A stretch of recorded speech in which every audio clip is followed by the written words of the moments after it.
What up, people? What's up? We are live. We are Yes. alive. Yeah. Um, so tonight we have no special guests other than our regular, family crowd that's going to be coming. Maybe a people that haven't been before but are still kind of like regulars on the channel, or I don't know what the hell. What would you say, Brian? We have people coming? Yes, no, maybe so. Well, we'll see. If we hear a rapping at our chamber door, we shall Oh, certainly open it up and let them in to join us to share their love and their appreciation, of course, for the great Edgar Allan Poe, who we're going to be yeah. discussing tonight. And before we do our discussion, I'm just going to go ahead and, get us all started out with. I'm sitting here clicking links, get the stuff going like always. I'm freaking multitasking my ass off. Hey, I have ADD, which is actually useful for multitasking. So, We got people. There's Sim knocking hey, at the chamber Simon, door. knocking at a chamber door. What's up, Did Simon? you guys see the last reply I did to fuck? Ooh, here we go. Hold on. Oh man, Hello. what's up, That was, man? that was weird. Ha! This is what I did as the last reply to Sparkle when Yeah, she posted with the two bottles. yeah. Oh, I'm like, nice. looking good as the Mona. Yeah, most definitely. Oh, that's That's fantastic. that's one of her pictures from Yeah, before. I just drew over it. Yeah, Yep.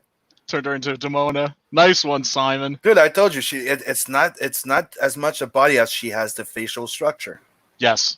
Dude, you're totally right. It's the facial structure, and the body just goes like, dude, she looks like she can kick ass.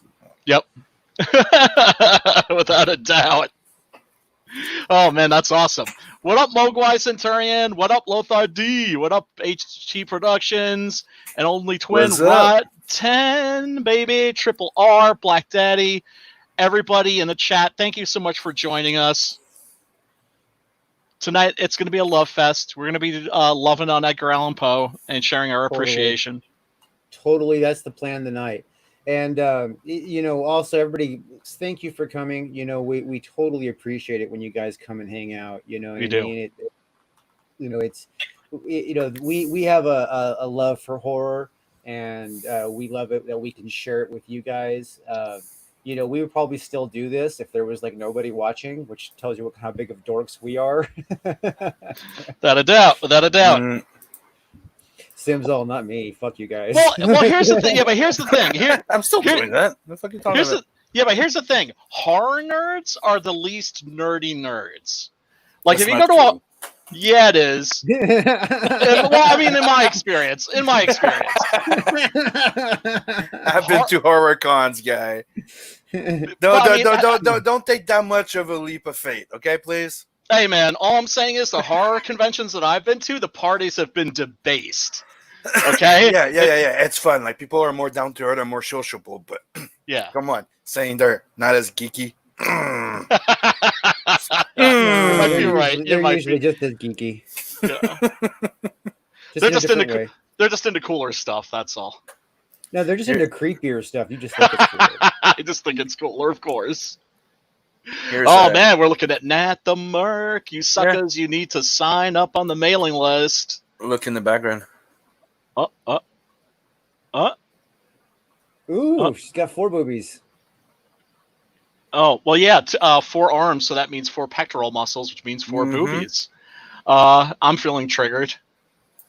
Are you Yeah. excited or triggered?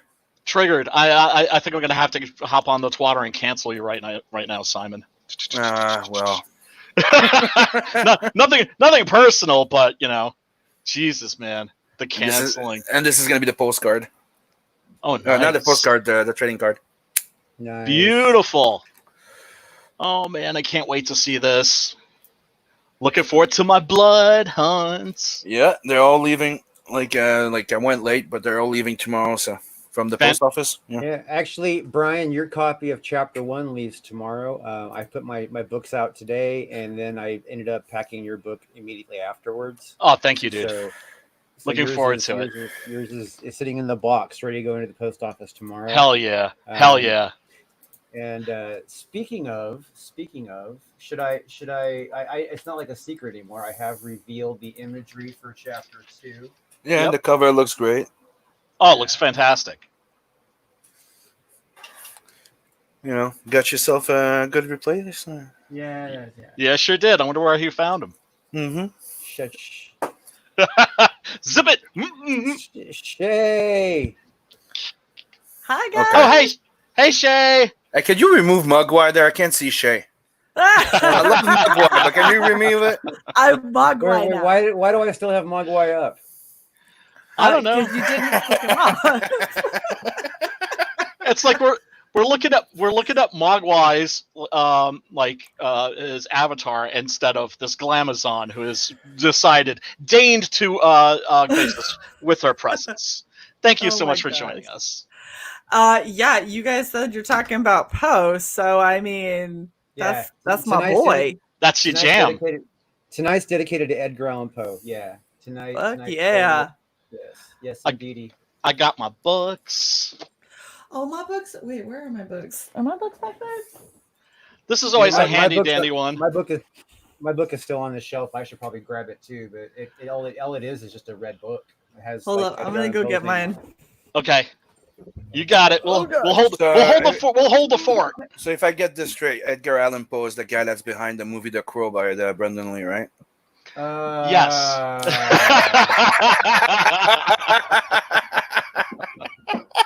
Yeah, that's it. You're right, Simon. Guess what? You're number one. Now you deserve to be canceled. Now you deserve to be canceled.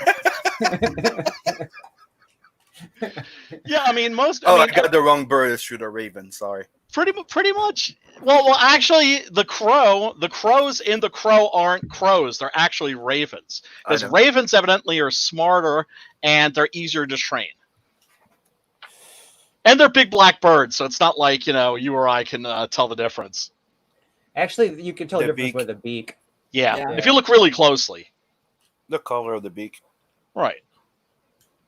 But if they're just flying around, So I've got my collection of Edgar Allan Poe All that I right. recently ordered, and then I have the book that started it all, which is this horribly stained, falling Oh. apart book that I stole off of my parents' shelf. And it's The Treasury of American Poetry, selected by Nancy Sullivan. I stole this off of my parents' shelf because it sat up there forever. And I was convinced that my parents never read any of the books on their shelves. And I think I was right because I don't think they ever noticed that I took this. I took it when I was probably like 12. And I started going through and reading as many of these poets and various poetry as I could. And it has everything. We've got Emily Dickinson is in here. Oh yeah. She totally would be if Emily Dickinson were around today, she would totally be like a goth chick, like in her room She's listening to The insane. Cure, smoking close cigarettes. Ooh, look at yours. That's so that's pretty. It's a Ooh. movie prop. I know, right? That's Is perfect. No, but it does look like it, though, right? It does. Yeah. Like a movie It prop. does. Oh, beautiful illustrations. See, I want illustrations. That's the thing I don't have.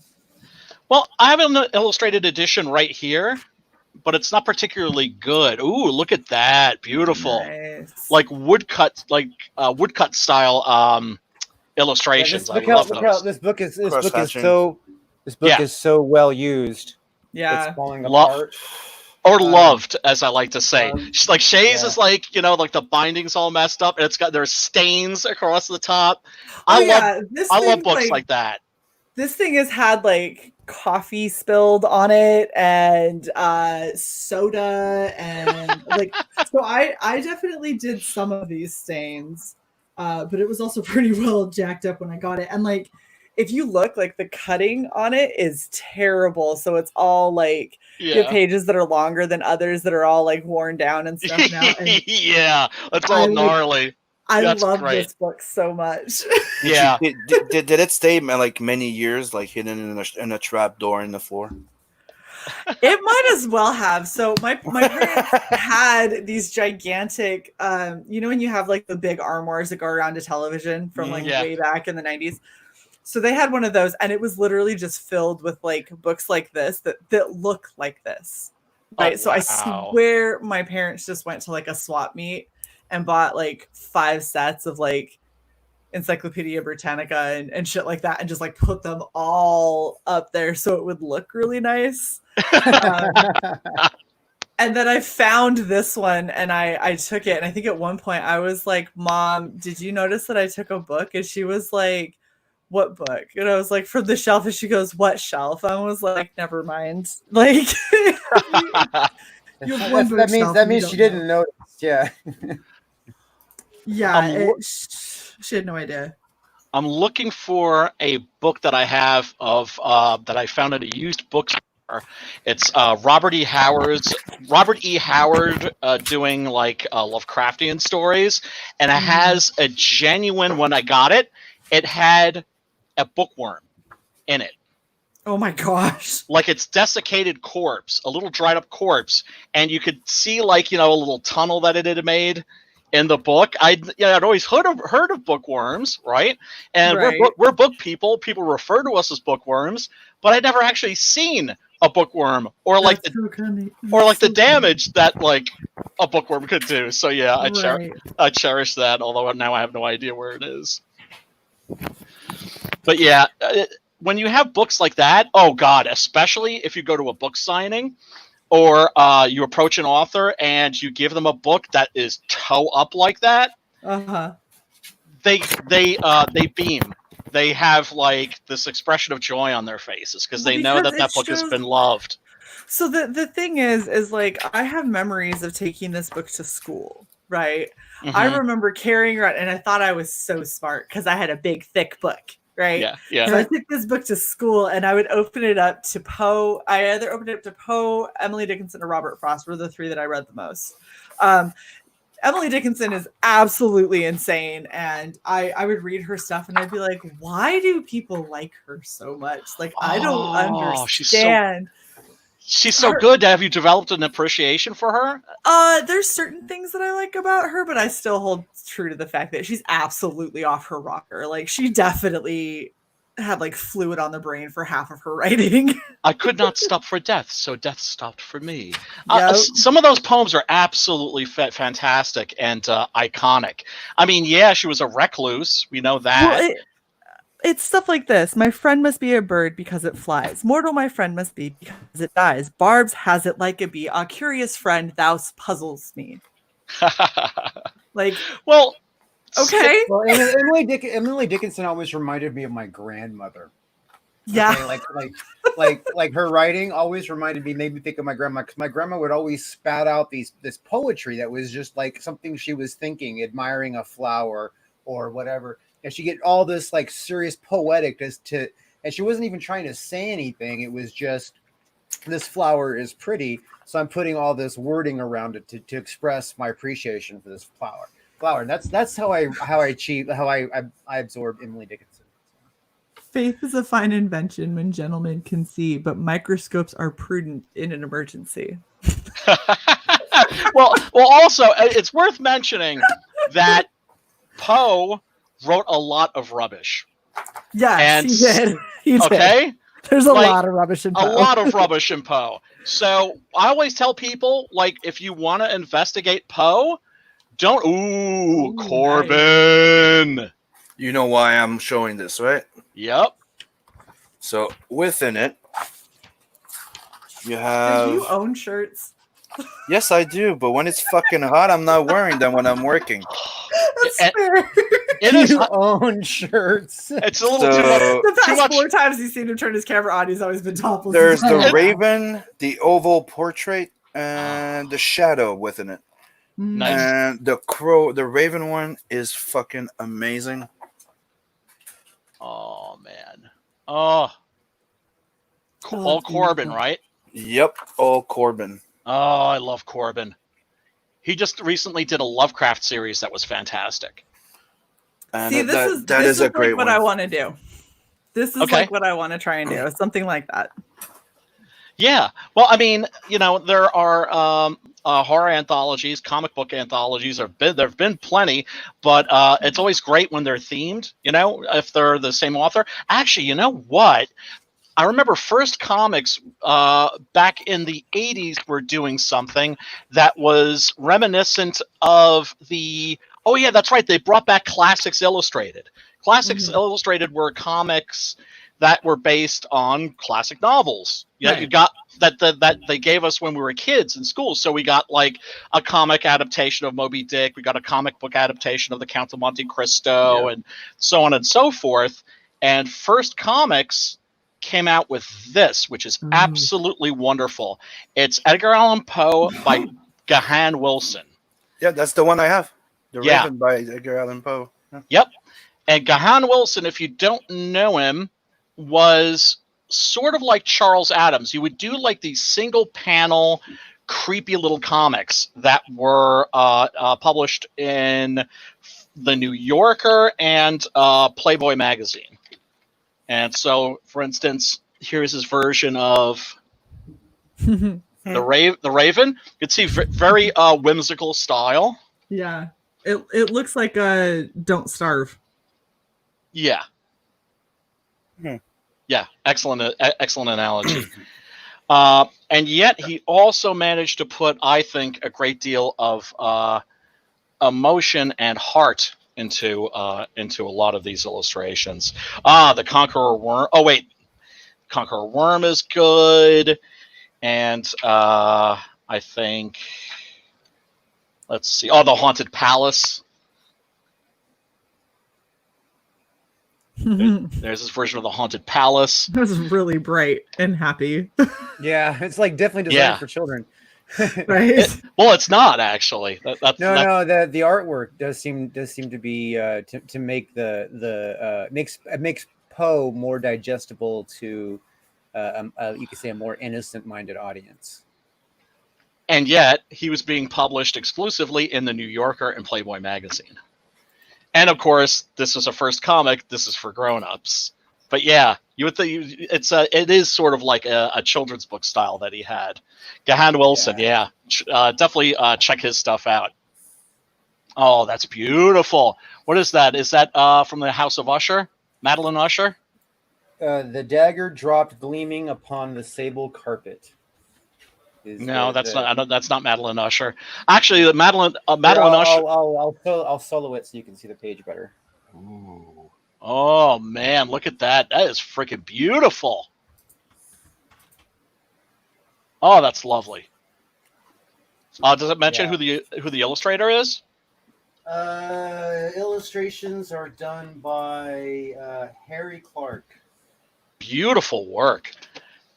Never heard of the guy, but man, that is gorgeous. I collect illustrated versions of Frankenstein, but I have a couple of illustrated Poes. Speaking of beautiful work, I just want to throw this up real fast. Oh yeah, get that plug in, sucker. Hell yeah! I don't plug my own stuff very much, but damn, this cover. How are you not going to plug that, bro? This is the cover for chapter 2. Hell yeah! Introducing Jim in this book. Chapter 2 Jim gets introduced. Is that Kelsey Shannon? No. It looks like Kelsey Shannon. No, all that's missing is a blunt. If it was Kelsey, he'd be heavier, and there would be black hair too. No. Now you're just being facetious because he looks that good. Yeah, man. Kelsey is killer, and the colorist on this, beautiful job. Oh, and Triple R wants to know if I'm baked. No, not yet, brother. He's working on it. Oh, what's up, Phil? Oh, Dark Gift Comics. We got Dark Gift Comics in the chat. We got Zaid Comics Phil. How you doing, brother? What's up? We got Edward Marlis. Yo, what's up, man? We got Rot 10 Glory. Hail, man. What's up, Hail, brother? Rot. Wait. Who's he calling a racist, man? Who's he calling a racist? All of us. Not me. And we got Triple R, Mogwai, of course, and then Dom. And then let's see who else we got in here. Black Daddy, Only Twin, Lothar D. Hell, what's up, everybody? Check this out. This is an illustrated version of Poe by the brothers Hildebrandt. They are probably most famous for the Sword of Shannara. Not really the artists that you would think of for like an illustrated version of Poe, but I really love what they did with Hop Frog. Check that out. Isn't that beautiful? And here's a really great little painting of Hop Frog when his vengeance is complete. And Hop Frog was very, very cleverly sort of inserted into the Roger Corman production of Mask of the Red Death. You know, it wasn't crudely shoehorned in. It fit perfectly. So we've all shown off our favorite Edgar Allan Poe stuff. My book looks like just beat up and like tormented compared to your guys' stuff. Oh, my favorite one was in The Simpsons.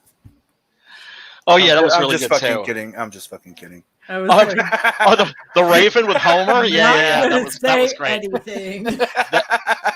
That's a really good Madeline Usher. There. I don't know if you guys ever saw it. Like, I don't remember the title, right? Who did it? Neither. It was something I saw a long time ago, and it was like an anthology of Edgar Allan Poe's stories, but animated, and they all had different type of animation. One was stop motion. Yeah, I believe I've seen that. That sounds really, really familiar. Yeah, didn't they show that on PBS? Yeah, it was a long time ago, and I loved the freak out of it. It was great. Yeah, it was great. It was like watching one of those Tim Burton thing. Yeah. Exactly. Yeah. Here's a pretty good Facts in the Case of M. Valdemar. Ooh. Oh, wow. Never hypnotize dying people. Dude, keep that in mind. That's gonna remind you of a scene in Blood Hunt. Okay. Looking forward to it, Simon. Really looking forward to it. Yeah, they're all in the shipping right now. So right now I'll probably be able to send you that digital because you're working on the script for us. Oh yeah, I can't wait, man! I can't wait. We're gonna have a bitch and story conference. I'm being a dick about this. I'm like, nobody's getting the book until my backers' books are gone. Not even like somebody working on the script for me. Like, you're gonna wait. How can you not respect that? You know, it's like part of me is like, F you, Simon, but it's just like, I respect you, brother. Dude, I did the same thing for somebody that reached out to me going, dude, you need to send the digital copy to get to show to somebody for, you know, something. And I'm like, not yet. Not till my backers' books are gone. Hell yeah. Like, hell dude, yeah. You're fucking serious? I'm like, yeah, you're going to wait. Fuck off. This is what CG is all about, man. We're all about the backers. Backers first. Yep. Customer appreciation and customer service. That's what backers in the lead. Like I promised, I was gonna wait at least a week or two until I know that all the packages are mailed and on their way to my backers, right? And after that, I'll send the digital because I want the people that invested in the book to have it first. Hell yeah. I'm glad I backed it. I know, right? I'm halfway through. I'm halfway through fulfillment easily, probably more than halfway. It's been a lot of work, man. I tell you, it is. It's just like all the packing and I swear to God, I've used probably 300 yards of packing tape so far.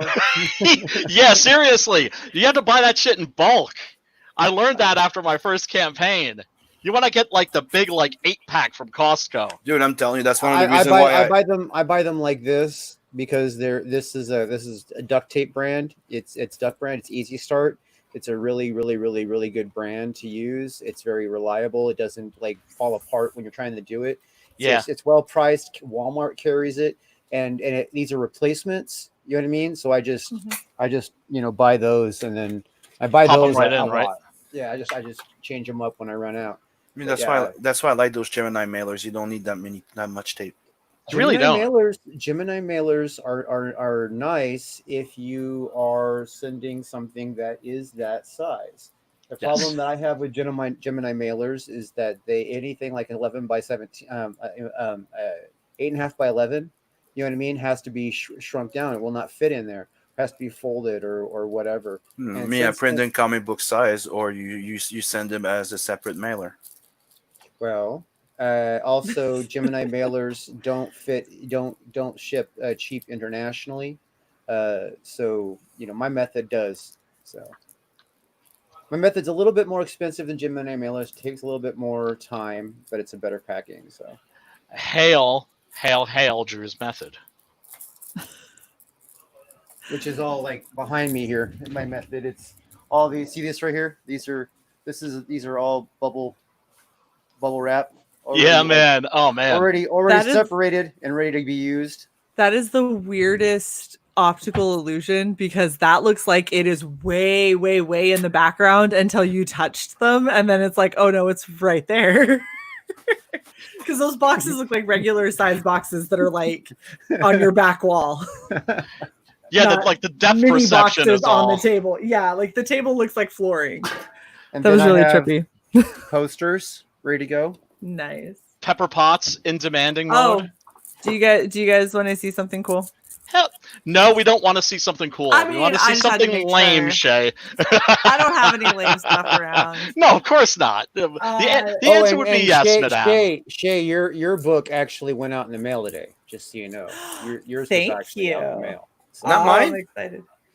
Yours is actually, you're an international, so you're on the I'm one of the first guys and one of the last one book to go. Yeah, I got it. No, because I'm international. Got it. No, I work the labels. I work the labels like that. So. Dude, you know I'm just kidding, Drew. Yeah, I know. Shay, that's cool. What is that? What is that? I don't know, skit. Yep. Oh, okay. Now I recognize. Oh, yeah. Hattie Mae. Oh, that's fantastic. So it's Hattie Mae's helmet, and then I'm finishing up her bomb. It's got to dry, and then I'm gonna paint it up and everything. But yeah. Oh man. Let it be known, people. Let it be known. Shay goes all out. Ain't no half stepping with this sister. I'm waiting to see what she's gonna do when she tries to cosplay something from the Captain Love universe. That's. I already have, Drew. Have you not? Do you not remember being on my show? I do remember being on your show. I've done it twice. There you go. There you go. See, this is just Drew going, but it wasn't a full one. he wants a head to toe picture, is what he wants. Yeah, I want full blown cosplay. Yeah. Well, hey, make your characters easier to cosplay, Drew. No, his characters are perfectly easy to cosplay. My budget has been the issue, but that's about to change. So yay. I'm gonna have to like throw down the gauntlet where she's gonna like get this one. She's gonna be like, all these, everybody's dressed normal. What the hell? It's like Dark Gift Coach will have to do it again to remind him. Oh man.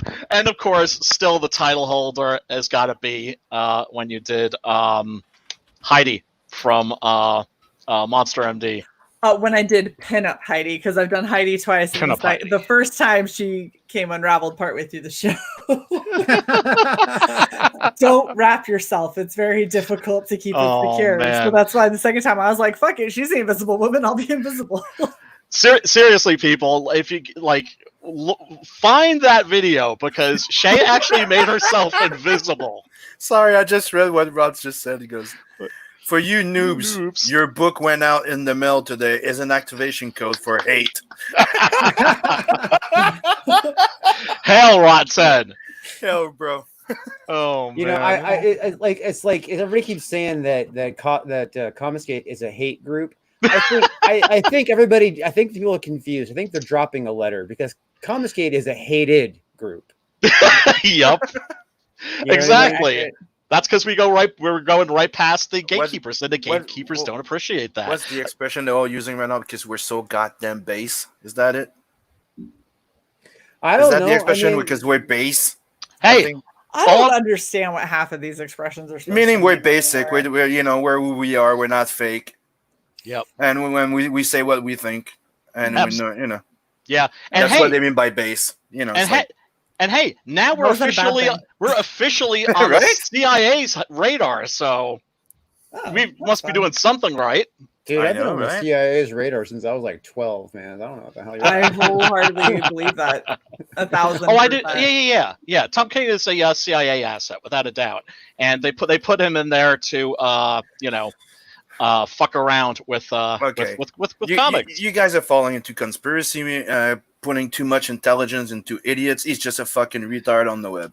I honestly don't think so, because we know for a fact that the CIA infiltrated newsrooms across the country. We know for a fact that they're very, very heavily active in what we see and don't see in the movies, right? Mm-hmm.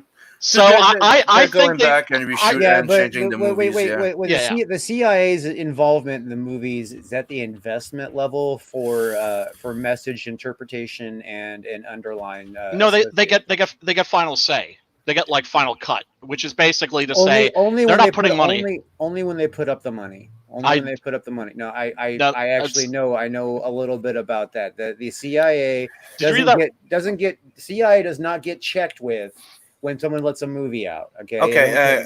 Is there a story by Edgar Allan Poe that talks about CIA? No. There is one that talks about censorship. Yeah. Oh.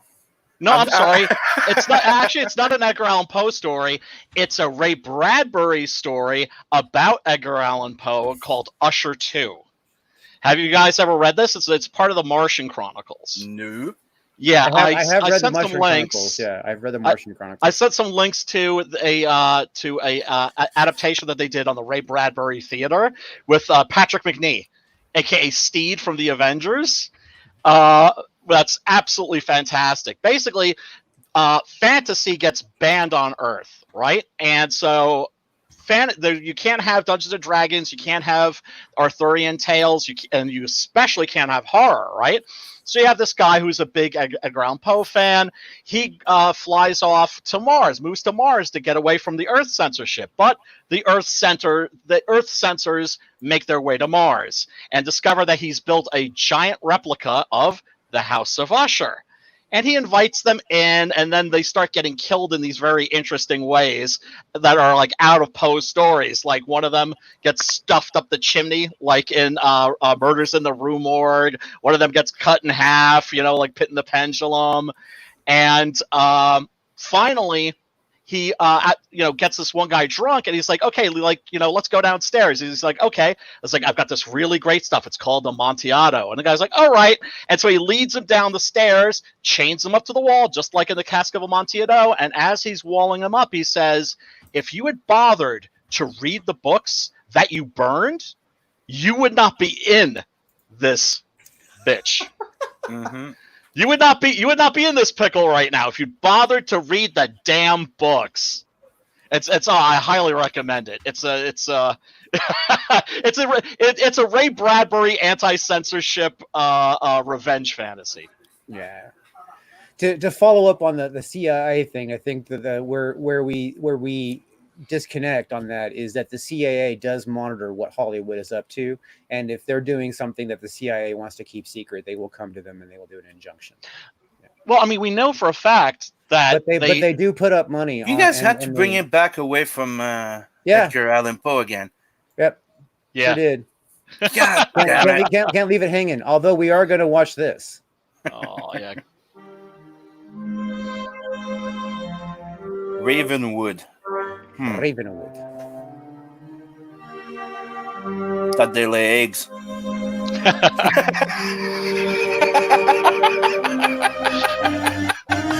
gonna see this tape again. Yes, Triple R. I'm not baked yet, but Simon is. I just lit it. Yeah.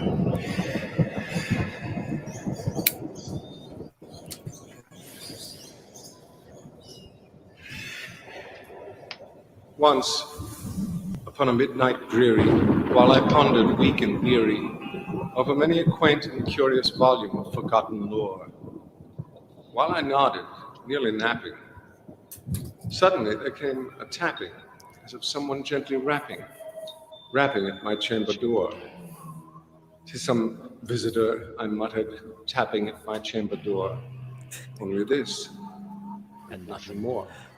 I'm sorry, Christopher How Walken. distinctly I remember It is it Christopher was Walken. in the bleak December, and each separate dying ember wrought its ghost upon I was shore. going to do a beatbox when you say gently. Eagerly, I'm I not wished tomorrow.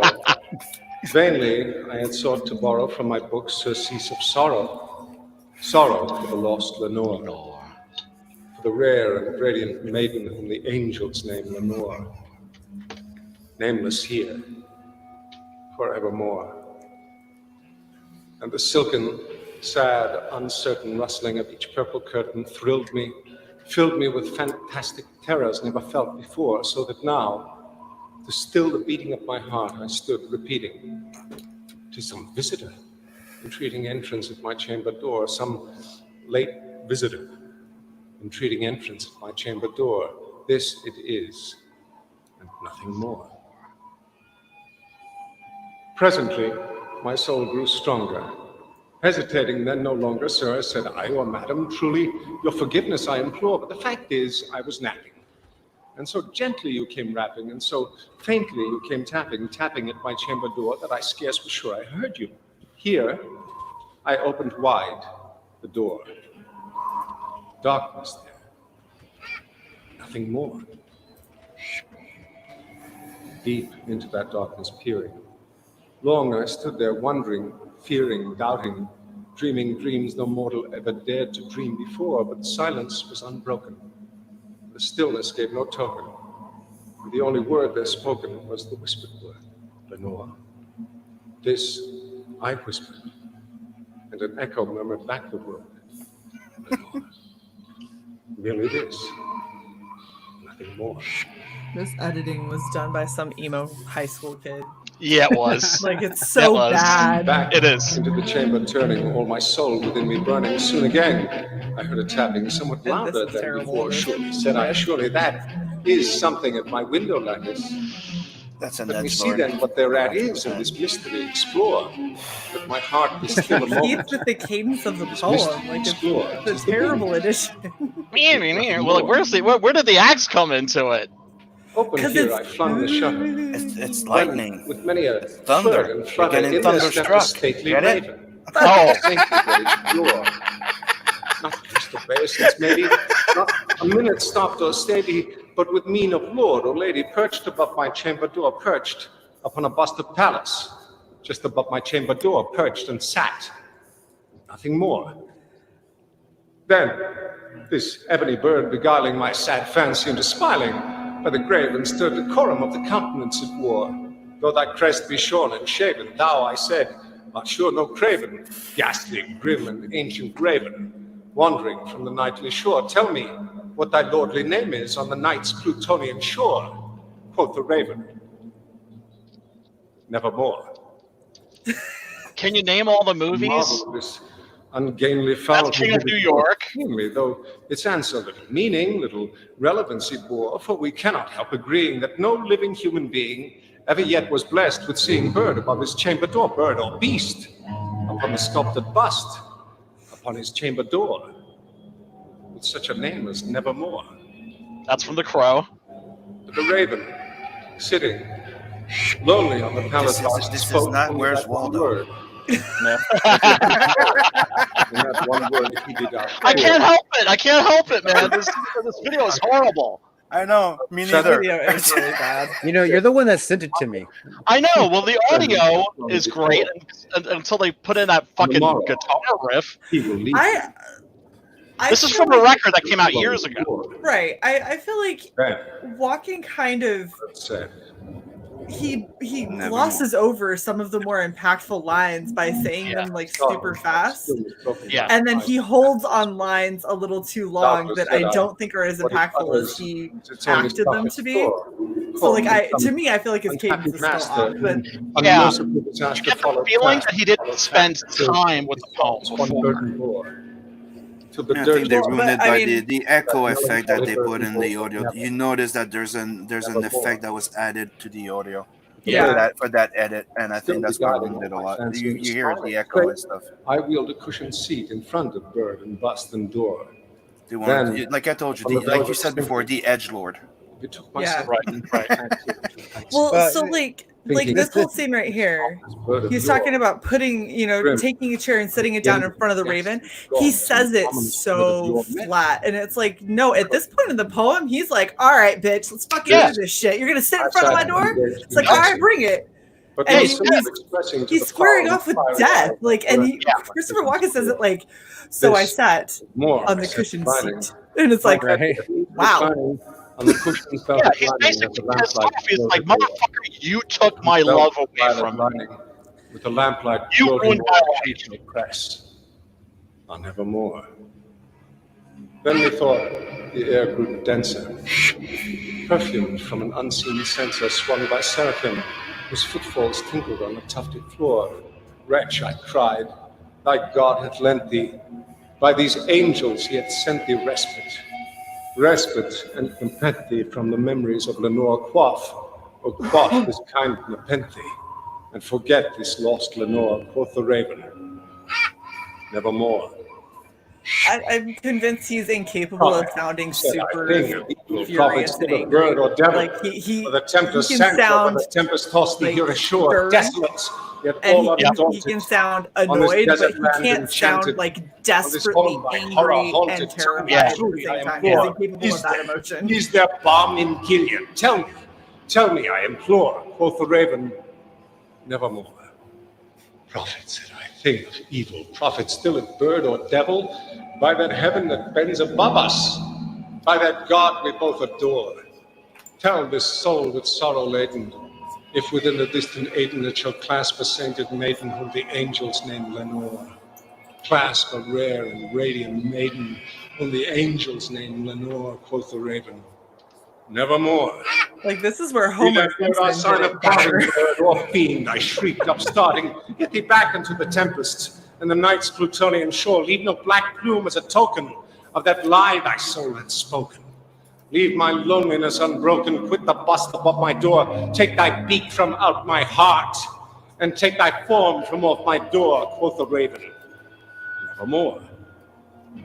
And the raven, ever flitting, still is sitting on the pallid bust of palace just above my chamber door. His eyes have all the seeming of a demon's that is dreaming, and the lamplight o'er him streaming throws his shadow on the floor, and my soul, from out that shadow, lies floating on the floor, shall be lifted. All right, I can't take anymore. I'm sorry, guys. It's over now. Now it's over. It's the end. That's the last line, dude. That's the last line. Nevermore. Yeah, you could tell that he didn't sit down and spend time with this before they recorded this. Now let's watch it done right. Let's watch it done right. Simpsons. I liked that though. I thought that was fun. The thing that I thought was good with the Simpsons one is when you had copyright strike. When you had Homer like screaming at the end of it, I was like, that's much more fitting to how this was. Yep. Yeah. When the Vincent Price special. Freaking Vincent Price guy. Sorry, my kid came into second night. Good night, Simon's kid. Nearly napping, suddenly there came a tapping. The best horror narrator. Someone gently rapping. Basil Rathbone also did a collection of Poe that's really good. This is just so you know, this is the first time I've ever heard it read was this version here. Oh, so you're scarred for everything else then. This is on DVD, by the way. It's on a DVD with I think Pit and the Pendulum, a double feature. I got to see it Halloween night when I was a child. It was like broadcast on television, and it's like one of my first Halloween memories. So you watched this live? Me, yeah. Dude, to me, I grew up, dude, that Vincent Price was the voice of horror. To me, that's how it was. That's why Vincent's name is Vincent. That's beautiful. I remember he was on a late night talk show, and you could call in, and I was on that phone. Yeah, he was like Elvira. Yeah, and unfortunately I didn't get through, but Is Oh, some man. visitor entreating entrance at my chamber door? And after we're done watching this, I Some definitely want to late talk a little bit visitor about entreating entrance at Poe's my chamber process, because it's not what people This think it is. and nothing more. I was gonna make a joke and I'm not. Presently, my No, go right soul ahead. grew stronger. Hesitating then no longer. Does it have Sir, to I do with said, consulting "Oh, his madam, wife? Surely you'll forgive me, I implore." Well The put, fact right? is, I had to was think that one laughing, through. and so Yeah, gently you came rapping, and so faintly you came tapping at my chamber door, that I scarce was sure I heard you. What's Here cool I about this opened wide is the Vincent door. Price has it memorized. Mhm. Yep. He knows the Darkness poem there. from end to end. Oh, that guy Nothing was more. known for that. Like all his Yeah. all his Deep line was into like that imprinted in his darkness brain. Peering Well, long, I that's the stood thing though, there is when you have somebody who really like fearing, sits with doubting, literature, who dreaming really dreams no mortal absorbs ever it. Like when dared I to was dream 12 or before. 13, Silence I had the was Raven end to unbroken. end memorized. I had the Raven, The I had stillness Bells, I gave had no token, and the only what was one of word the other there ones? spoken Wait, I Because was it was forgot. all of this from in word. here, but I had like Lenore. Helen, the Yeah. sleeper, like I It's had a- all these back and memorized. an echo It's murmured Lamora? Shakespearean and Lenore. theatrical. You know, Yeah. you know, it's not like in Hollywood where you go, And nothing. line. It doesn't work that Right. way. Back into Well, the the chamber thing turning, is all my when you really soul kind of within me analyze it, it burning. has a logical progression because you know that these are the Soon beats and this again is I the heard a story and this tap. is where it's Yes. going, and it's so much Something easier to louder memorize than because it becomes before. an experience, not Surely, words. said I, surely That's is one of the things something that I in wanted to my talk about window tonight lattice. is the Let fact me see that what then Poe's thereat process was is, very and this meticulous. mystery explore. That a lot of Let my people heart think be that still a he minute, kind of worked in a and fugue this state, mystery right? That he was like explore. drunk and high and he just belted this The stuff out, wind and and nothing could be more. further from the truth. Except he was Open almost here, I always drunk flung and the high. shutter. So He was a drunk. He wasn't. That was He the wasn't part. alcoholic. That was the and he Yet took the and he smoked stately opium as ravens well. of the Yes, saintly yes. days of yore. But his And but, also injected cocaine on occasion. Not a minute So. stopped or stayed. but had a And meticulous how process when it came to how old was he when he died? Oh God, he was like in his late 30s, right? Yeah. There you go. Okay, makes sense. Yeah. Look, And So much alcohol, opium. Ride or die really, really, Yeah. really Yeah, you know. Oh yeah, like, well he suffered from depression without a doubt.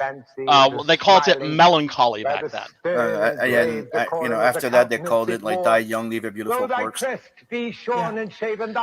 and the next generation called it YOLO.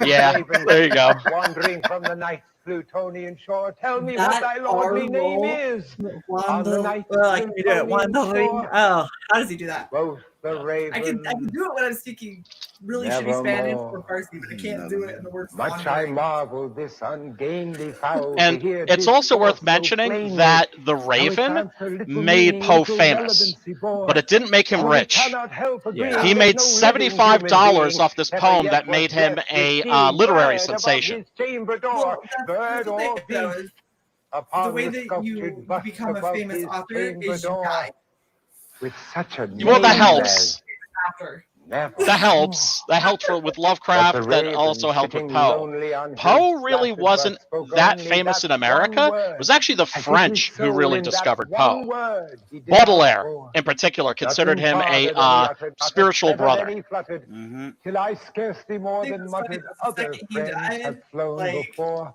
all of On the Baltimore morrow was like, he will leave me as Poe my is hope ours. had It was like, flown what the hell? before. Like, you guys didn't even know who you Both are. the raven Right. nevermore. Startled by the stillness I'm broken like- by That tends to be replies so true, though. That aptly tends to be true with spoken. most artists. Doubtless Is said I, what it their utters own is its hometown, only their own stock base and where they store, live, caught really from doesn't some recognize them unhappy usually, master, and then whom unmerciful and disaster then followed usually fast it's and followed long faster, after they're gone, till his long after their songs life is one extinguished, burden whether they bore, till died the early or they had a dirges of long his life, hopes that that people melancholy begin to burst discover forth. the magic of their No. artwork. There's an Nevermore. old saying. I don't know if But the it translated in raven, English, still but it's beguiling all none my is sad prophet as soul home into at home. smiling. Do you have Straight something similar? feel Yeah. So technically, you know, you go out to make your name somewhere else, and that's technically when your people recognize you. If you make it outside. Yeah. Yep. No, that's very true. Grim, ungainly, ghastly, gaunt, and ominous bird of your mentin croaking. Where is my copy Nevermore. of this? Thus I sat engaged in guessing, but no syllable expressing to the fowl whose fiery eyes now burned into my bosom's core. This and more I sat divining with my head at ease. I need an outfit reclining like that. Cushion's velvet lining. You mean a Hugh Hefner outfit? Yeah, a nice little smoking robe and a Hey, man, you should have seen some of the shit I was wearing back in my goth days. and a dandy I bow did. tie. Evermore. I still have some of those clothes. I bet you do. Damn right. Perfumed from an unseen censer swung by seraphim whose footfalls tinkled on the tufted floor. Wretch, I cried, thy God hath lent thee. By these angels he has sent thee respite, respite and nepenthe. I actually love that cherry sitting in. Yeah, it's cool. Not super comfortable though. Forget this lost Lenore. Chairs like that quoth are usually the raven, really, really hard. nevermore. That is true. Prophet, said I, thing of evil, prophet still, if bird or devil, whether tempter sent or whether tempest tossed thee here ashore, desolate yet all undaunted on this desert land enchanted, on this home by horror haunted, tell me, I implore, is there balm in Gilead? Tell me, tell me. Oh, by the way, congrats, Shay. Oh, thank you. Yeah, congrats on that. I just saw that pop up. Awesome. Congrats. Thank you very much. What did I miss? Oh, you'll find out. Okay. Yeah. You'll find out. All right. You like us. Tell this soul with sorrow laden, if within Just the tickling my ass with a feather. Sim is doing that. Okay, she passed the one. She passed the 1K. Oh, hell yeah. Woo! Yeah, after having some interesting shenanigans, 1K ended up happening anyway. Be that word Oh, hell yeah. Congrats, Shay. That's awesome. You deserve Thank you it. very much. Do you have the hours in yet? The shenanigans don't matter. You made it.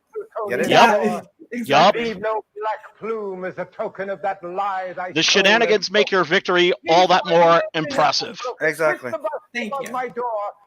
Take thy beak from out my heart, and take thy form from off my door. Quoth the raven, nevermore. Hail, Metal. Welcome, brother. What up, Metal? Okay, Metal, you need to do what? No, that's not the right Metal. You're Sorry. thinking of death metal? Yeah. Think of Luke. Yeah, I thought I was looking like, oh, I saw the name. Oh, no. No, you need to do the Raven, the death metal version. Come on. We need to get him to do it. Growl the raven. Yeah, that's what I'm saying. We need to get him to do it. Oh, it wouldn't be hard. I know. It would just be a little time consuming. It's not exactly a short. It's not a short poem, right? Yeah. He might, Okay, he might but have you to know, take just a a couple of piece of breaks it. and, Yeah. Just a part of it. Have him do the end where like he's clearly losing his mind over it. Have him growl that part. That would be perfect. Yeah, man. All right, so check this out. If you're a Poe fan, I really highly recommend that you check out this essay that he wrote. I have it here in a collection of an anthology of American literature. It's a essay he wrote called Philosophy of Composition. You mean a book? Yeah. No. And yeah. Like he says here, most writers, poets in especial, prefer having it understood that they compose by a species of fine frenzy. Remember what I was saying before, that people think, he was like a drunken fugue state when he created all this stuff? Yep. An ecstatic intuition, and would positively shudder at letting the public take a peep behind the scenes. And that's exactly what he does in this. He lays out his process of writing poetry and writing stories. And you get to see how meticulous he was in constructing these poems, in constructing these stories. He says here, regarding then beauty as my province, my next question referred to the tone of its highest manifestation, and all experience has shown that this tone is one of sadness. Beauty of whatever kind, in its supreme development, invariably excites the sensitive soul to tears. Melancholy is thus the most legitimate of all poetical tones. He has what I think is the definitive explanation of clinical depression. I am wretched and I know not why. He definitely suffered from depression and the alcoholism, the drug use. I think there may have been a genetic basis there, but most likely I think he was self-medicating. He married his 15-year-old cousin, who died very shortly thereafter, and he never got over that. And so many of his stories, Morella, Lamora, Annabelle Lee, it's a running theme of lost love throughout his work. He's very much it's like horror wasn't a genre proper at that time.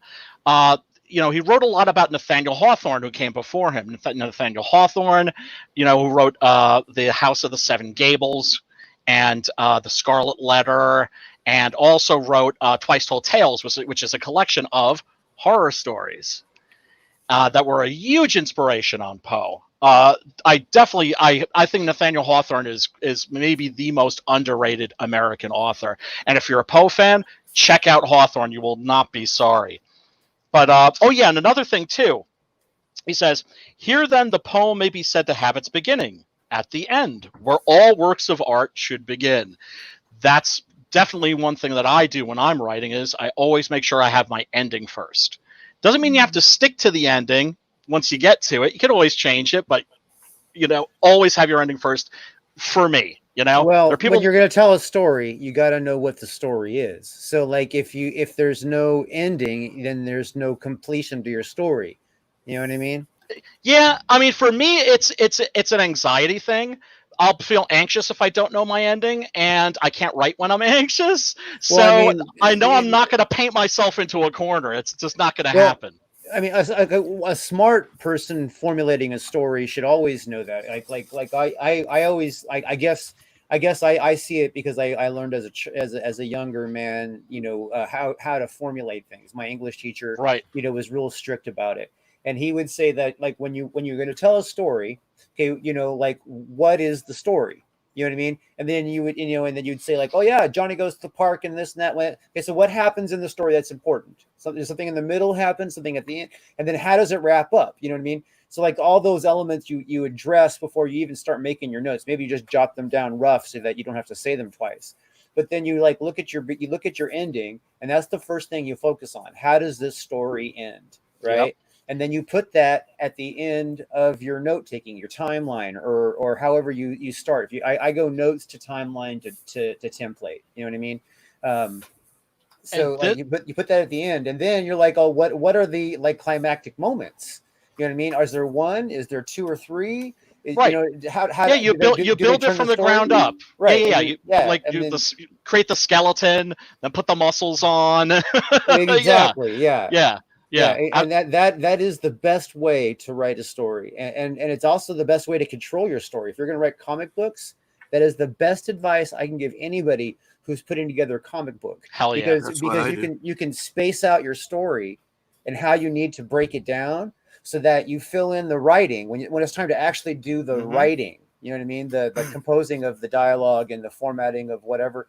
You actually have your story paced already, like how it needs to pace. When I sit down, I always know how it begins. I know where I'm going for the ending, and then I try to pick my money shots. Yeah. What are the things that absolutely sounds want like to he's be making in porn. I swear to God, right? It's those big budget fucking special effects scenes. Set pieces. Set pieces. Those parts that's what we call the money shots. And when we were working in studying in 3D animation for movies, so they call it the money shots. So technically, it's the thing that's going to be investing and the thing that you're going to be like you want to show and grab the attention. So you have those, and then after that, you play puzzle with what you can fit into pacing after. Like that. Like in comics, you can decide which one's going to be like a splash page because you don't want to waste those. No. You want to make sure that those are something that the artist is going to be able to really flex his muscles and really sink his teeth into. And it also helps that your artist won't want to kill you if you think about it that way, because you have your money shots, meaning, guy, this is where you're going to have to go all out. And those are going to be like slower and relax.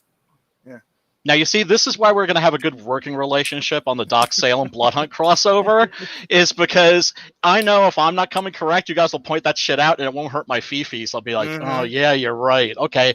Because when you're a writer and you're working with artists, they're going to notice shit that you're not going to notice.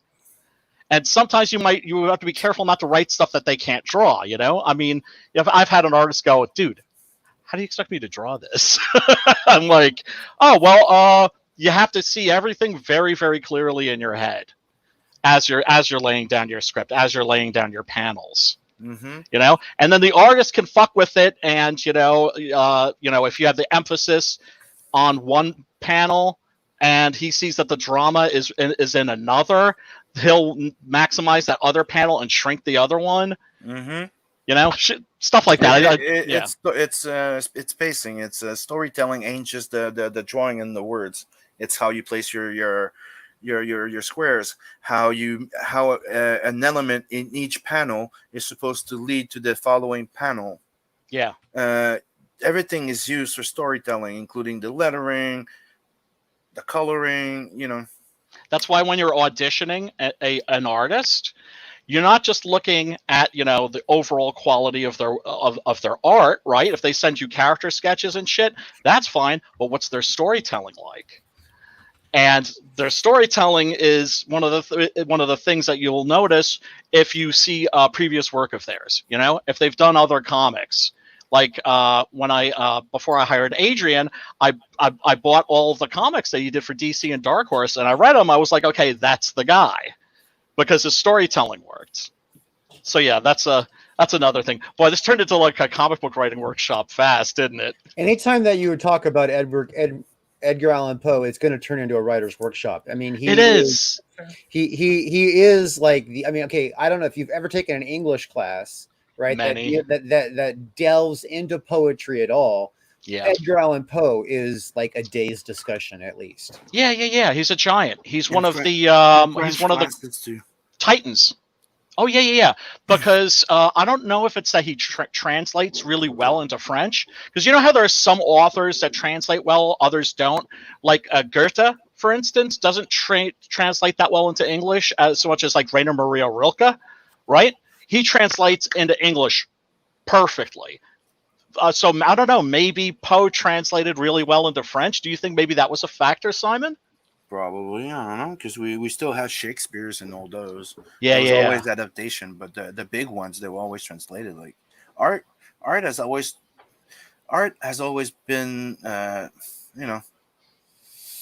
to be bilingual in a way. Like it's always been between the English and the French all the time. It's always been translated, like especially novels and movies. Like just Well, yeah, I would definitely say that the French, though, you know, the artistic revolution, you know, pretty much centers around France. Even though the like illustrations, that kind of stuff, it does center around Italy. You know, like the painting of the Renaissance was all centered around Italy. But the modern would be Weimar Republic, Berlin. Yeah, but I would say that like true art, like the essence of where art, like the ideas of what art is, centers around France, and more specifically even Paris, I would say. You know what I mean? Like if you've ever like Florence. Well, Florence in Italy. Again, that's the Renaissance. That would be That would be those people who took the ideas of what art is and ran with it somewhere. And then of course you had like the beginning of the very first artistic movement to basically do this. Dadaism was born in France, but it also really grew and developed in Germany. And then in the Weimar Republic, you had this. That's where you started to have like a sort of punk rock revolution in art. Well, I would say remember Charlie Hebdo? Yeah. Oh God. Yeah. Well, you know how like art, that was terrible. Like true art has a little bit of a pretentious edge. You know what I mean? Like because it's like okay, for instance, Edgar Allan Poe. Right, the way he writes, he's very wordy. He's very. I mean, it's some people would see that as a little pretentious in his approach, right? Yeah, which is insane. Well, no, when you say it's insane, it's just a subjective, it's point of view. It depends on where you stand. Yeah, because also it has to do with time too. It's because he was writing in another century, as opposed to Poe, who wrote like he was writing in another century, but actually was writing in the 20th century. Right, which makes it seem as if it might be a little like again. You can rank on Poe. On Lovecraft. Well, my point being is that a lot of artists, you know what I mean, who really, and they're really great artists, you know what I mean, it's not all, a lot of artists will they have like a certain kind of art they like there's photographers that like are really drawn to Helmut Newton, and they only do every shit, and everything's got to be black and white. It's got to be black and white, you know what I mean? It's like and that is an ounce of pretension. You know what I mean? That kind of stuff is pretentious. You know what I mean? It may not be so to the level where it ruins the art, but I'm just saying that like really good art seems to have a degree of pretension. Yeah, I disagree, but I think it's also important to remember to put Poe into context. If you've read a lot of English lit from the 19th century, which I have, you start to see that, oh yeah, no, it's just like he was writing in an antiquated style. And it wasn't really a style that was so much antiquated while he was working in it. It just has to do with just the change in language. And then, of course, you know, oh my God, if you look at something like True Grit, for instance, the new version, right? The dialogue in that it would be considered extremely pretentious. In fact, it would be difficult to understand a lot of the words, but that's because the author was working from letters that were written during that time, which is a mistake because people didn't write the way that they spoke. And to a certain degree, that's still true. Yeah. There's a reason. The reason why Poe was so widely, fondly regarded by his peers. You know, Poe had magical abilities, man. He had the ability to take really dark ideas and paint them beautifully with dark paint, and they would still be beautiful, and they'd be beautiful pieces of work, and they would be gorgeous. You know what I mean? But they would still be dark. Like I can't think of anything of his that doesn't have dark going through it from end to end. You know what I mean? Oh, you need to read some of his trash. No. He was also a journalist. I mean, even his journalism took the point of view that he always, everything he wrote, his point of view always started from the dark side. It seemed like it always seemed like the shadows first. You know. And I think that had to do with the headspace that the poor guy was living in. You know, he was in that negative. I've been there. It's a negative feedback loop, and he had some no small degree of tragedy in his life. I think went to live with relatives. You know, his parents died when he was very young. He went to live with relatives. He didn't get along with them. Went into the military. That didn't work out. I think he just had a really rough life, and was especially hypersensitive, because that's one of the and by that I mean and that's the thing that you experience with depression. There are times where you feel like you're walking around without any skin. Like the smallest thing can cause you agony. You know what I mean? Yeah. It's emotions cranked up to 11, and for him it was what they then referred to as melancholy. And that's the thing about Poe's work. It's sad, and that's a thing that you find in horror quite frequently. There's something about the horror genre that is sad, that there is a heart of sorrow, and I think Poe is that heart in many respects. You also can't take away from the fact that the guy was an innovator. He invented the detective story. How fucking badass is that?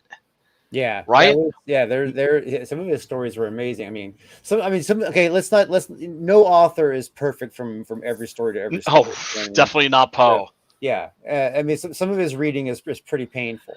And some of it is like twisted to like, holy fuck? What were you thinking? Yeah, man.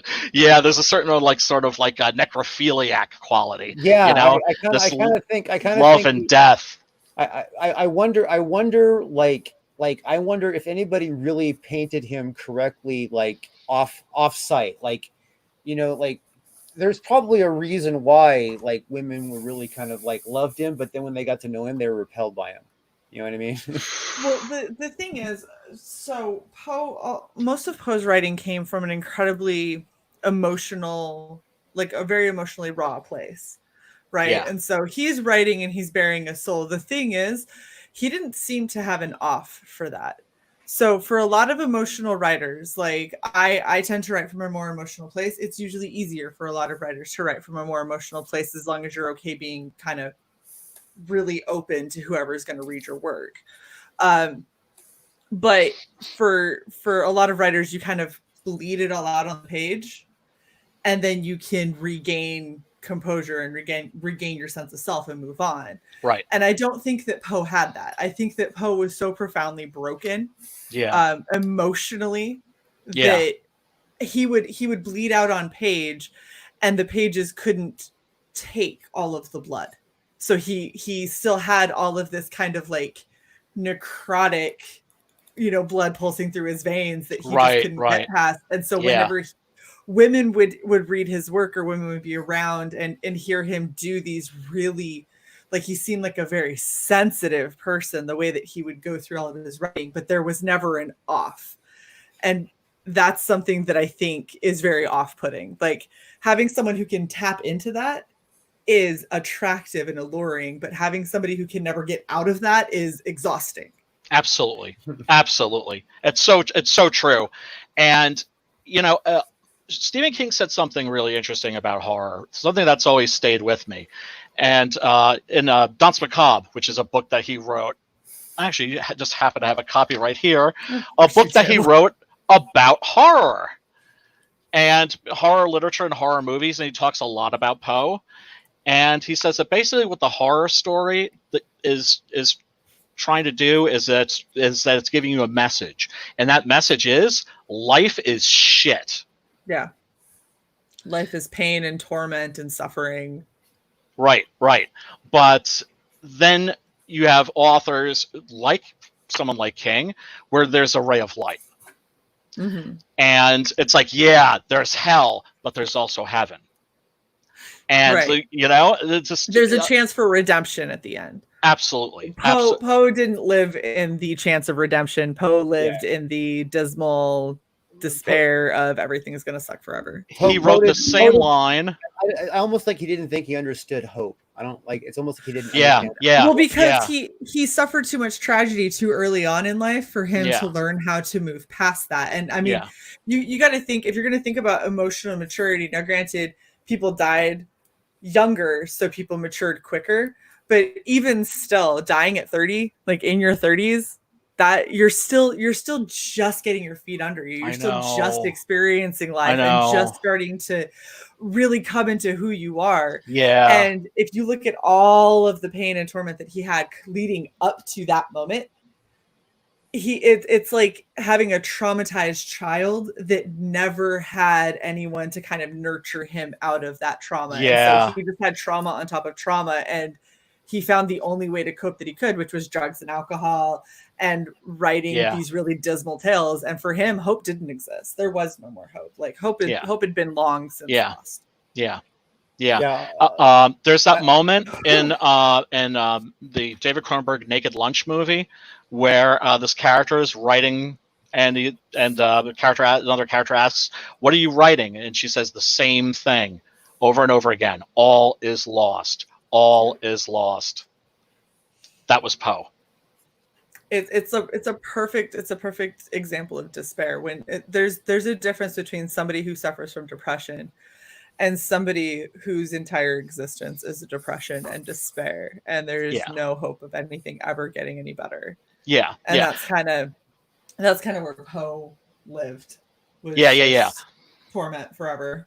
Yeah, you were never going to get any kind of happy horror out of him, which is to say, horror that's dark and it can be very extreme, but there's something jolly about it.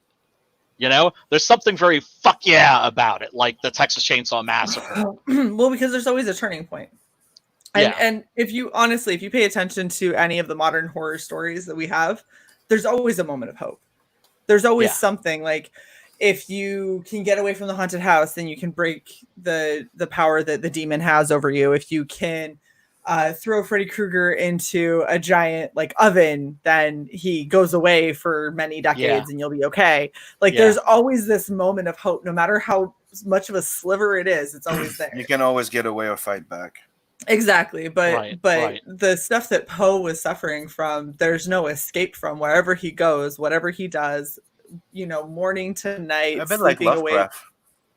Oh yeah, a bit like Lovecraft, except it's a big monster. While Edgar Allan Poe was the within, like inside, like the human person that like the being, right? Yeah. Lovecraft just projected into like, look at those big monster. Yeah. No matter what you fucking do, no matter what you fucking do, you're gonna tell them that you had a fucking plan in your life. They're gonna go, I'm sorry, but exactly. I think Lovecraft was a lot more imaginative about playing with the universe around him. Oh my god. Whereas Poe was like how deep does the human soul go and how dark can it be? Yeah, but what's the name of it? Inner space versus outer space. Yeah, I would say that's a good example. Like Lovecraft was outside of you. What was weird and fucked up. The horrors outside. Yeah. And Poe was definitely about the horrors inside of you and what really scares you. But here's the thing also about Poe. Very often you have these characters, they discover like this horrifying race, like the Shadow over Innsmouth, right? The deep ones, these like fish people. And then at the end of the story, he discovers, oh, guess what? I'm one of them. Mm-hmm. And I'm going to be that. I'm going to turn into that. And so Lovecraft had a way of taking, outer horror and the horror from within and combining them that way. But nobody, that's the thing about Lovecraft. He deserved, if he had been a better writer, man, still, you can knock his writing all you like because it's it's a style it's very easy to make fun of. But the fact that it's very easy to make fun of it is an indication of how iconic it is. And his imagination was unrivaled. That was his strongest asset, was his imagination. I would say Lovecraft's style might have been a little unprecedented, and some people make fun of it, I guess. But the truth of the matter is his writing style, it kind of like captured the primitive humanity. You know what I mean? Yeah. But here's the thing about Lovecraft that's important to remember. Oh, Shay, if I can just get this one point in. He was always an amateur.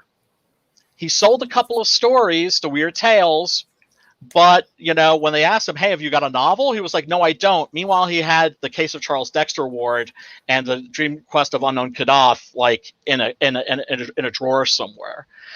Somebody like Robert E. Howard, the Conan guy, Lovecraft called him Brother Conan. That dude was a professional. That guy wrote for like boxing magazines, gangster stories, you name the genre, he could fucking fit it, right? And Poe is the extreme. Lovecraft was the extreme opposite of that. He could just never get a career going because he was so antisocial. He was so shy. I'm sorry for cutting you off, Shay. We are digressing a little bit, though. Go ahead. Yeah, we are.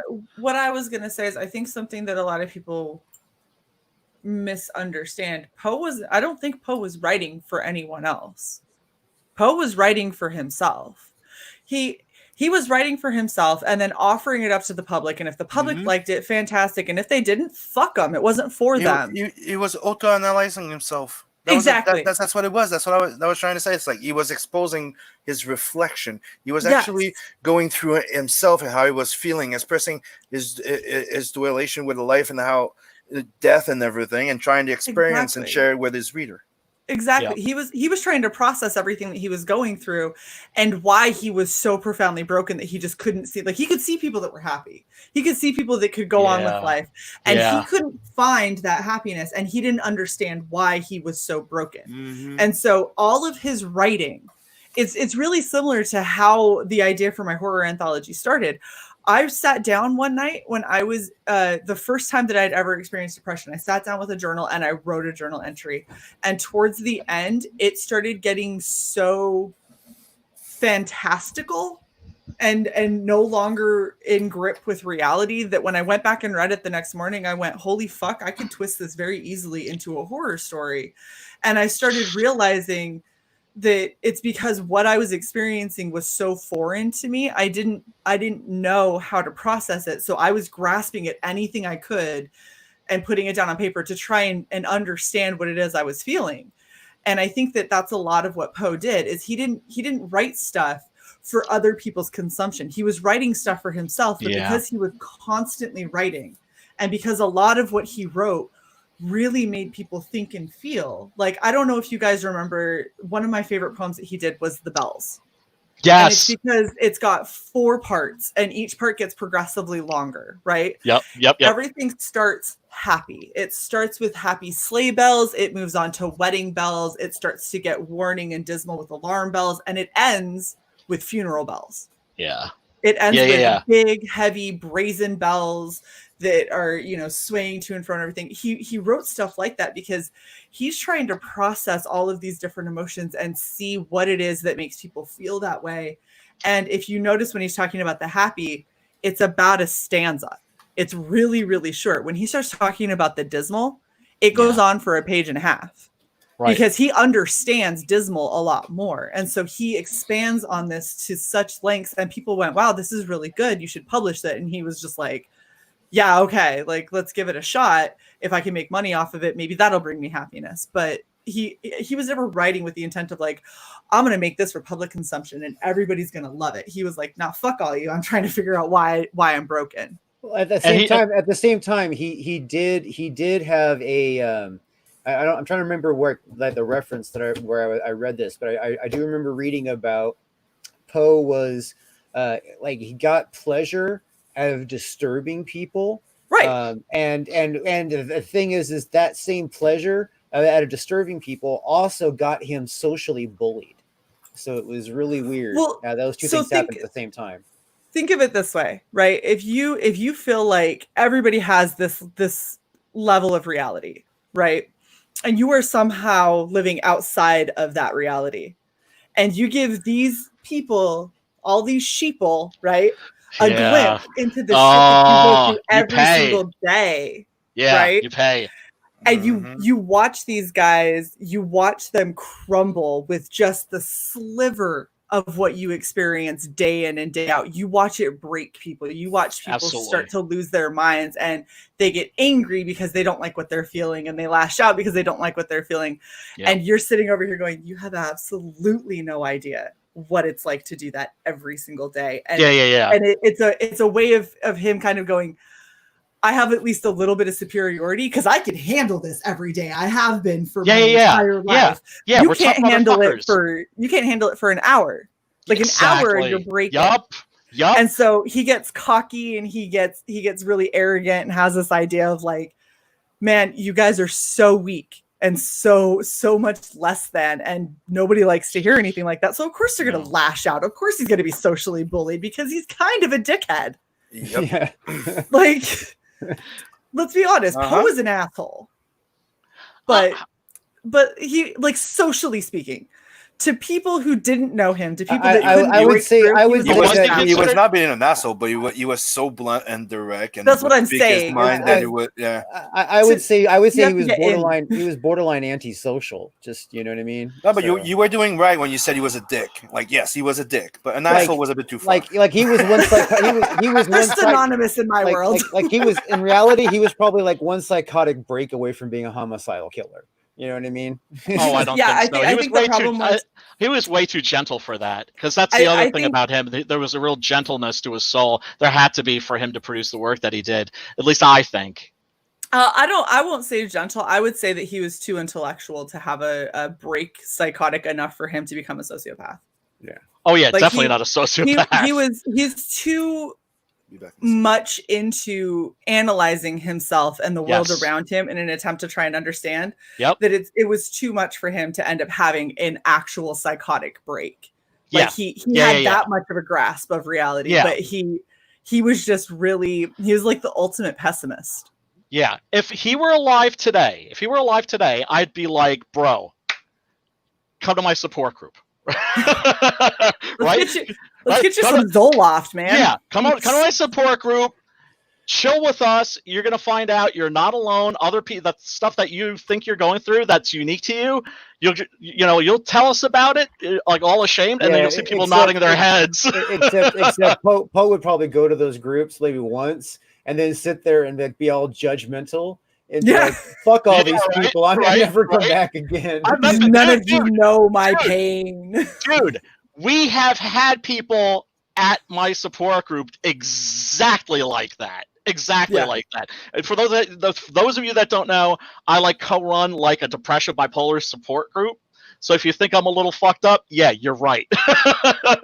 But yeah, no, we oh God, somebody like Poe, I'd be like, dude, we get you on the right meds, get you a good fucking therapist, and I promise you, brother, because that's how I feel when I read his work. Maybe have you work out a little bit. Let's go for a run or something. You need a wellness program.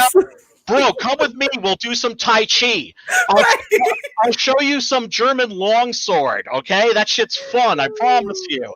Like, I would be talking to him like somebody that, like people that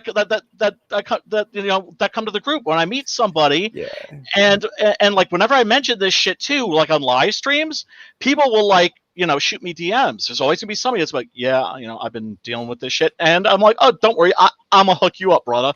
But back then they didn't have a clinical diagnosis of depression. He didn't know what the hell he had. Freud was still trying to figure it out. He treated a friend of his that was suffering from melancholy with cocaine. And the cocaine actually was like, oh, this is great. It's a wonder cure for depression. And then, of course, he discovered, that, how sinister it actually was, and, had to help his friend go through withdrawal and all that shit. But yeah, Poe is fucked up. Today, we'd be like, homeboy, take your you've been taking your meds?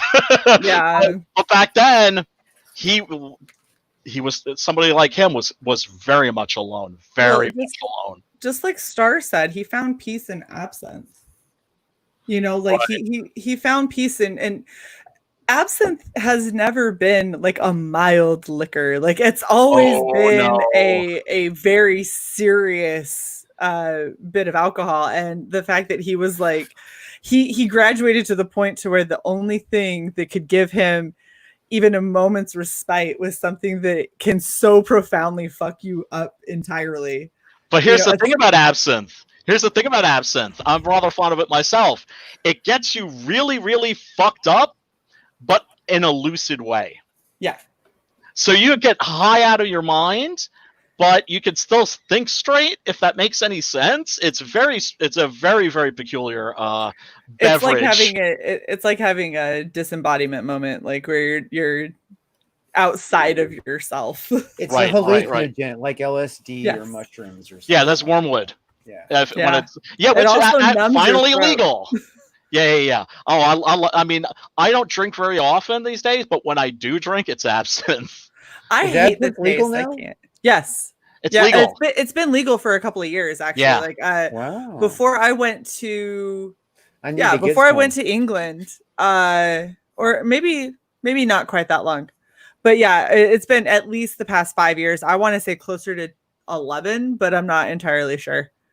Because I went and bought a bottle of absinthe, and like right when they lifted the ban on wormwood, I went and got actual absinthe, and then realized that flavor is the predominant flavor in anything, no matter how you mix it or what you put it in. It will all taste like black licorice. It always tastes like black licorice, and it's the nasty. Like ouzo is like that too. Yeah, but I don't like ouzo for some reason, or you know what? I haven't had it like in a very long time. I had it in coffee. Like a friend of mine was like, "Oh, you have to have it in your coffee," and I tasted it. I was like, "You just ruined a perfectly good cup of coffee." That's how I felt when I tried to make an absinthe like Halloween style mixed drink, where it was like 90% juice.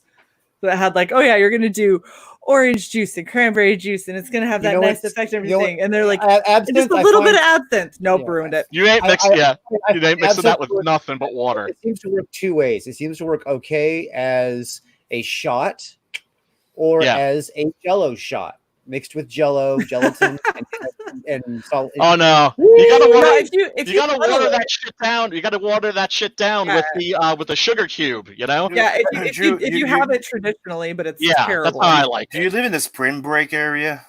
Do I? Jello shots. You live in a spring break area. I know, right? Right? It's I live in California. Jello shot. That's what I'm saying. The whole state parties, man. What the hell? So you've never done an absinthe Jello shot out of like some young lady's navel? I will not say that I haven't done that. Okay, that's all I'm saying.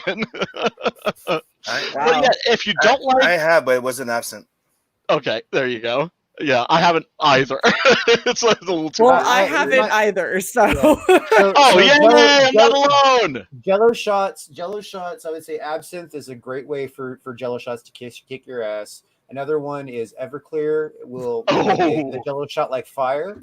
And then believe it or not, Jägermeister is a cool Jello shot, but 151 is the tastiest Jello. Really? Shots. Yes. I love Jaeger, man.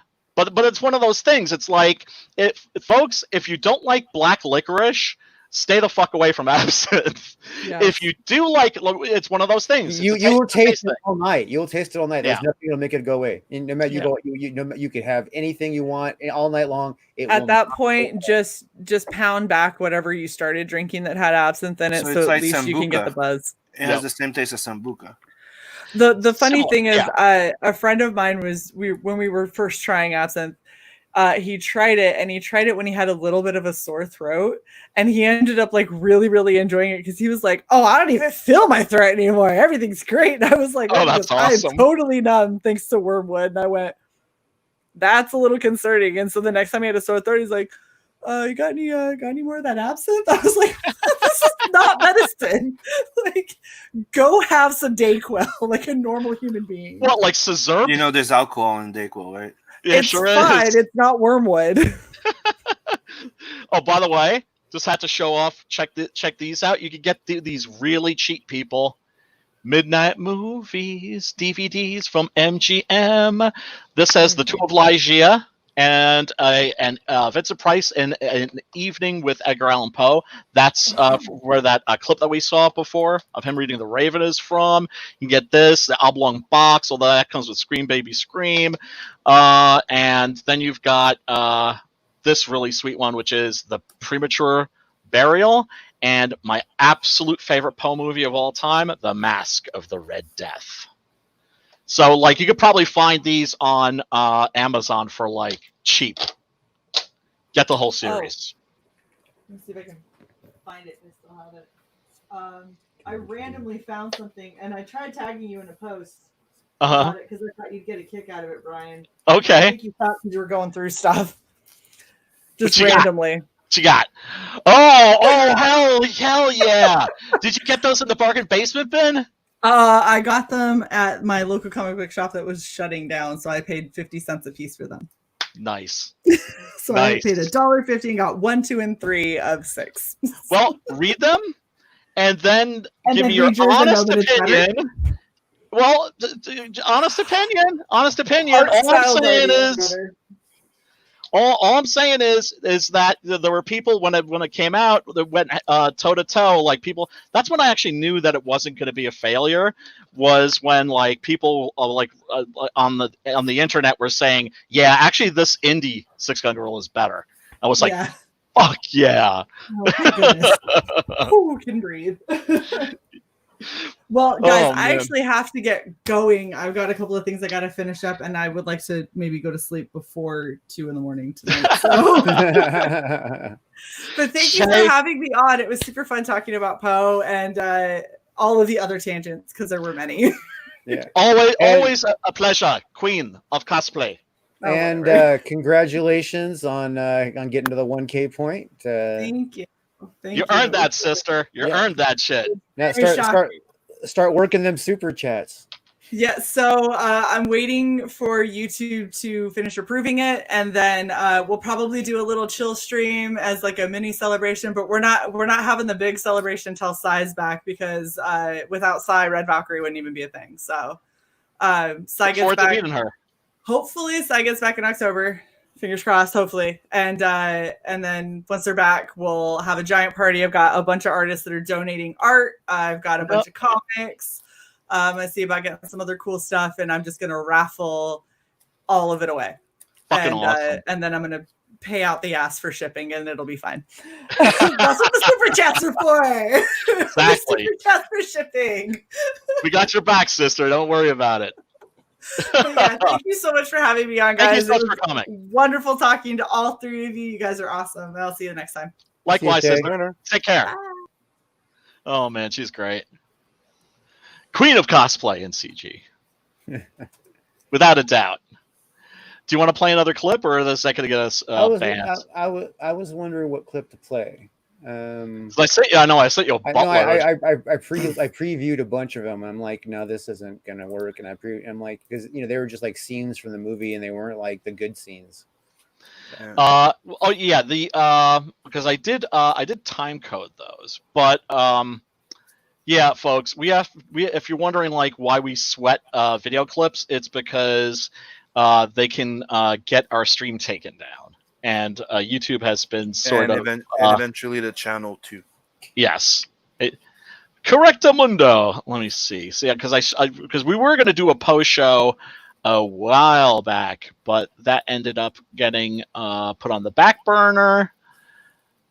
And let's see. Bizarre facts you didn't know about Poe, the murders in the Rue Morgue, Sylvester Stallone's Edgar Allan Poe. Yeah, that's right. Sylvester Stallone was going to do, this is sick trivia. Sylvester Stallone, when he was just banging out scripts, this is like around when he wrote the Rocky script, he wrote another script for himself that he wanted to act in, which was about like the final days in the life of Edgar Allan Poe. So yeah, Sylvester Stallone almost did a Edgar Allan Poe biopic. So did Michael Jackson too, though. He wanted Tim Burton to direct it, and Tim Burton politely declined. Oh, how about Roger Corman on Edgar Allan Poe? How about? Hold on. I'm gonna have to leave in a few minutes. Oh, Simon, sexy Simon, we're gonna miss you, brother. We're going to miss you. You're going to have to send me your email, by the way. Oh, mine? Oh, sure. No, your neighbors. What was that? Oh, Drew. Don't mind me. I've Dude, I'm joking. Been imbibing a little herbal refreshment. Oh, stop it, you rookie. That's where I try to stay, man. That's where I try to stay. Nicholas!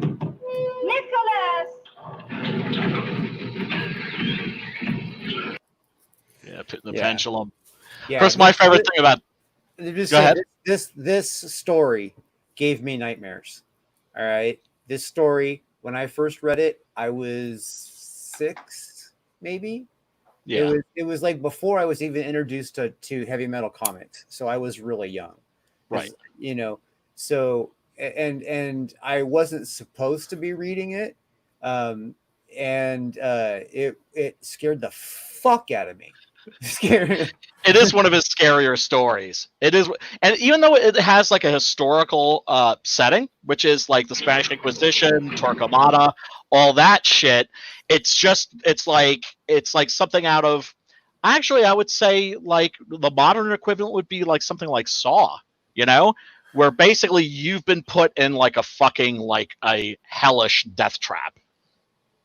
Yeah, and like not in like a pleasant like way. I mean, like, no. You're either gonna get sliced slowly in half by the pendulum, eaten alive by rats, or if you want to take the quick way out, go into the pit. Right. I mean, and there's that whole like your choice factor involved. Yes, that's so horrible. Yeah, it is incredibly suspenseful. That's really one of his really tightly written stories. This, on the other hand, is a very, very good story, but it has almost no connection to the original. Literature, yeah. But it's still a really great horror movie. And Richard Matheson, in a lot of these cases, was taking these very short stories and thinking, how do I expand this into 90 minutes? Yeah. And you couldn't have had a better writer to do that. We're talking about Richard Matheson, who did I Am Legend and wrote all of the Twilight Zone episodes that gave you nightmares. Yeah. Yeah, Vincent Price at this point, his character has lost his mind and believes that he's his ancestor, who was a inquisitor, I should say.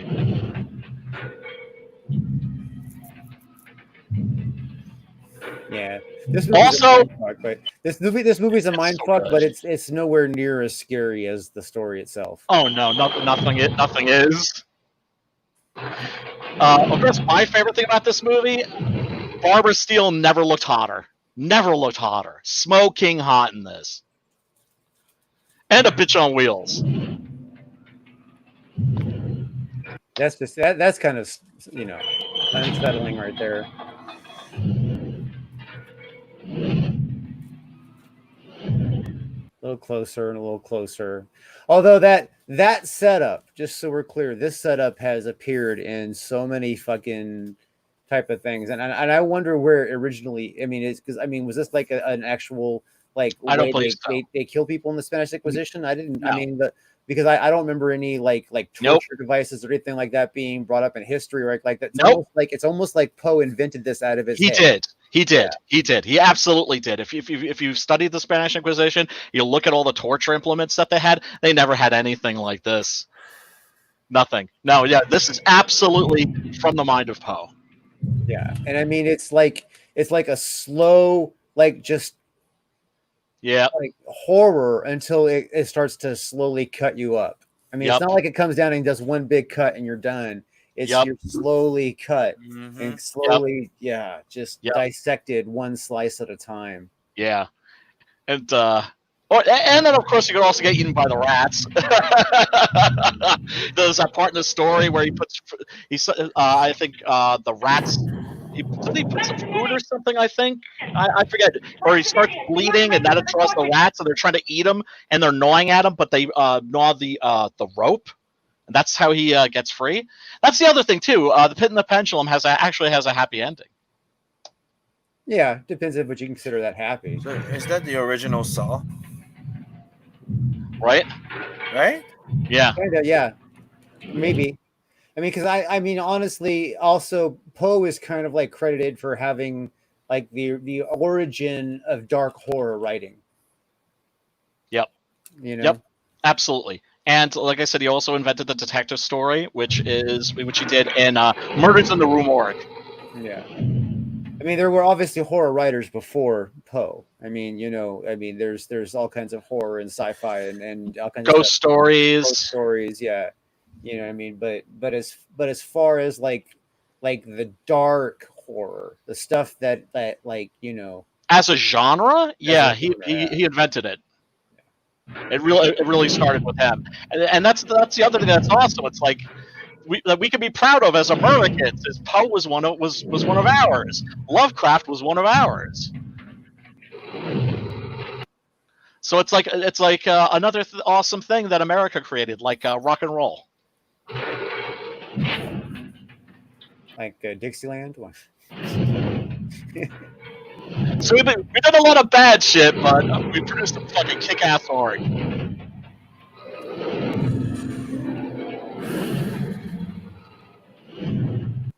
See, now this part right here, I'm just gonna have to go back to this movie. Just this is where like this movie sucks. Just right here. Wait. Okay. So Barbara Steele. That it's close and now it looks very far. See up there. See, it sliced his shirt. Okay. Right. All right. We heard the shirt slice. Right. Okay. Yeah. Okay. It just passed back through. Didn't touch him. Right. But here's the thing. We're also talking. Didn't pass back through again. Didn't touch him. Right. But here's the other thing too. You can be stuck in your touch him again. Yeah. That's 4 passes now. No touchy. No touchy. I'm sorry, that would have been four. See, look, there's no blood, there's no nothing. By now, that shit would have had him bleeding. Yes. You know what I mean? Yes. But we are talking about Roger Corman here. These movies were shot on the cheap and very, very fast. Often using the same sets or How using cheap is sets from other ketchup, man? movies. Get it, just fucking ketchup. Sprinkle some of that shit across there. You know what I mean? Actually, Caro syrup, corn syrup with food coloring. That's what Moving Blood Yeah, was. ketchup's cheaper though, so Yeah, but it stinks. you can't smell movies. I know, but it's just unpleasant for the actor. Fuck the actor. Let them suffer for their art. Look at Buster Keaton. Look at Jackie Chan. Jackie Chan's got a hole in his head. Damn it. Least they could do is put up with a little foul-smelling ketchup on their shirt. Yeah, at least. Oh man! So we've been going for what, hour 45? Should we? I think we've sufficiently given people. Hey, welcome, Comic Book Bob. Nice to see you. Vincent Price said very well said. Very true. Very very true. Howard and Lovecraft were pen pal homies. Metal points out, and yeah, that is actually true. And Lovecraft referred to Robert E. Howard as Brother Conan, and wrote a little eulogy for him after he committed suicide in Weird Tales. And let's see. But yeah, everybody who showed up in the chat. Oh, Delta also was in the house. Sorry if I missed you, brother. There he is, Delta. And then let's see, who else do we miss? I don't know. If we missed you, shout out, shout yourself out. Yeah, if we missed you, sorry, but we really didn't mean to. We appreciate each and every one of you. We're so glad you're here. We really do. So glad you came and hung out, talked some Poe with us, and we appreciate you. We want to see you next Monday, and then tomorrow we have a special treat. Do we really? Yes, we do. Yes, we do. Oh, do tell. We have the whole team from Florida Man coming on tomorrow. Oh, hell yeah. Mike Barron's going to be here? Mm-hmm. Mike Barron. Oh, we're going to have Todd, and we're going to have Chris. I'm puckering up to kiss that man's ass. So tomorrow on Independence Interviews, 8 o'clock Eastern, 5 o'clock Pacific. Hang out with us tomorrow and let's talk Florida Man and hell yeah, have a good time because that's going to be a lot. Oh man, I'm looking forward to that. Gonna have to come prepared, if you know what I mean, Simon. Yeah. All right, everybody. Thank you for coming. We're going to sign off and see you next Monday and tomorrow night. Bye. Goodbye, Peace everybody. out.